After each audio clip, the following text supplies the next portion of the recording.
So, Griffonia at War. Came out a while ago, but I haven't yet tried it. It seems like a pretty promising submod, so I guess we will see for ourselves how good or bad it is.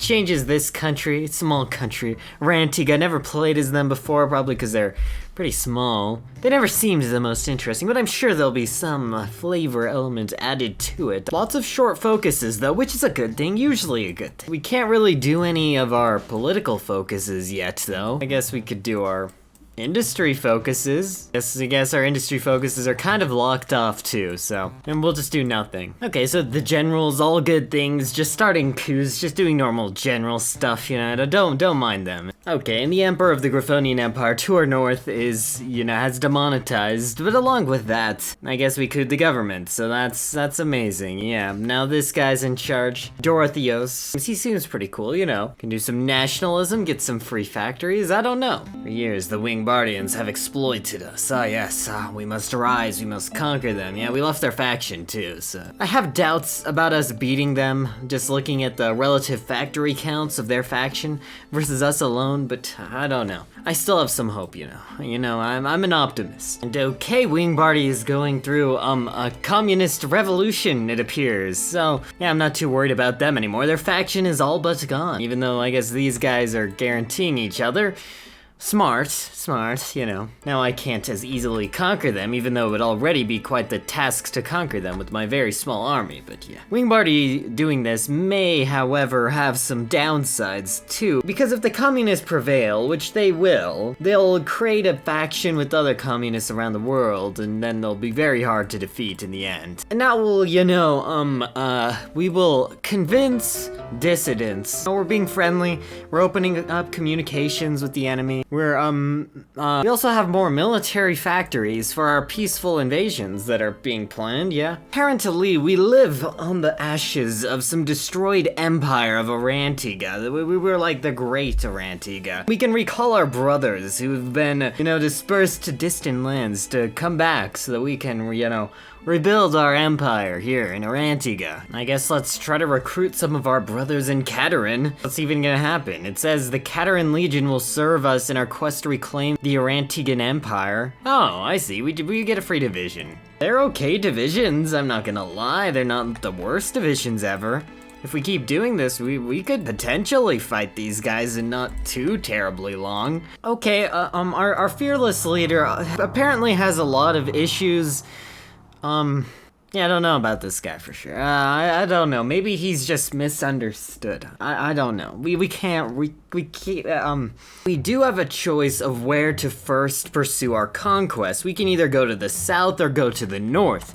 And the south is now divided outside of Wingbardi, and they'll only continue to grow more powerful. But the north might be a better opportunity to go after first. The north starts off weaker, and they have the potential to collectivize, to decide to group together and help each other out. Right now they're in a rivalry, House Erie and House Erie with the Y, but they have the option to end the feud and even unite with House Avian and make a strong bloc. But I think it is the best idea to go to the north first and get those cores, and then use the power we get from conquering and coring this area to go down south. Wow, this is great dreams. Everything is under control, my control. He screeches into the megaphone, leading a charge into Griffonia. And these two just ended a small war they were having with each other, and now it's time for me to invade, because my invasion is definitely going to be more final. It's not gonna end in a white peace like their little party.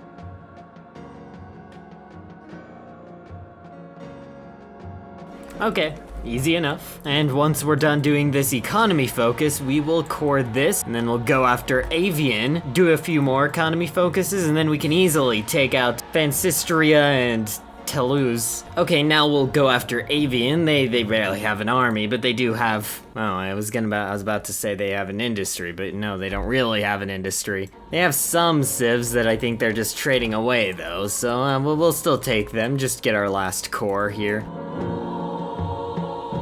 Well, okay, it looks like our next valid place to get cores is Griffinstone, so I think it's a good idea to probably go after them before going after these two. I don't even know if we can get cores on them ever, so we'll at least go after Griffinstone first.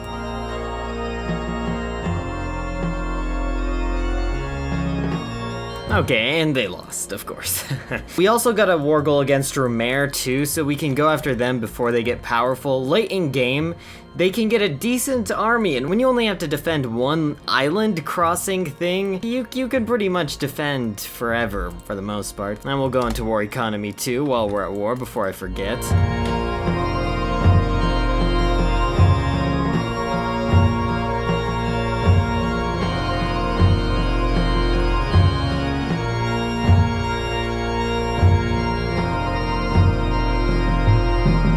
Okay, there we go. It's funny how taking out this island nation is more difficult than taking out the big Griffinstone nation. But yeah, now after we kickstart modernization, which is an important thing to do, societal development is pretty important in this mod and can really help out later on. Yeah, then we can rebuild Griffinstone, which will give us a lot of cores and a lot of factories. Okay, and I'm starting to standardize my infantry into some regular virgin infantry, of course, very inferior to Chad tanks, but for now we'll have to make do with it. Okay, so our glorious leader, he was looking at a map of like us and our border with the Griffonian Empire here, the Reichspact, and then he started having a dream about like, you know, heaven and hell, you know, all the regular stuff that the leaders go through. So yeah, I guess Arantiga's reborn, then we'll have to go through Sparlian Legacy, which I assume is somewhat similar to Spartan Legacy, and then we can finally go down to a good old cult of personality. We've seen plenty of these in our days. And this is like an EU4, when you level up your country from a duchy to a kingdom, because today we're no longer the barony of Arantiga, we're the kingdom of Arantiga.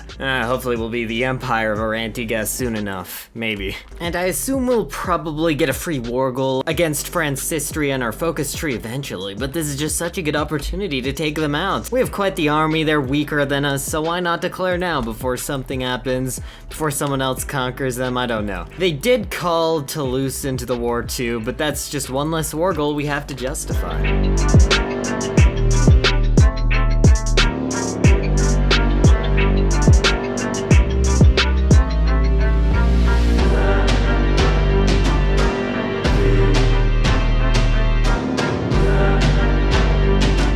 We're surrounded by pretty strong neighbors now. I guess the bandits are kind of easy pickings. Okay, and Aquilia is demanding some of the land we just conquered, and they have a lot of divisions, so probably a bad idea to hold on to it, but I'm physically unable to let people push me around like this. Terran belongs to us. I'm sure they'll back down, maybe. So we're going down a rift, you know, we're doing some excavation work. This is great. Archaeology, it's great. We're finding magical artifacts around to help with our ambitions. Also, they started a border war instead of an all-out conflict, which is much better. Oh, wait a second. The wind smashes Dorotheos against the rocks. His wings are crushed, and he falls down, screaming loudly. Wow, I didn't think that, random archaeology adventure would lead to our kind of insane leader.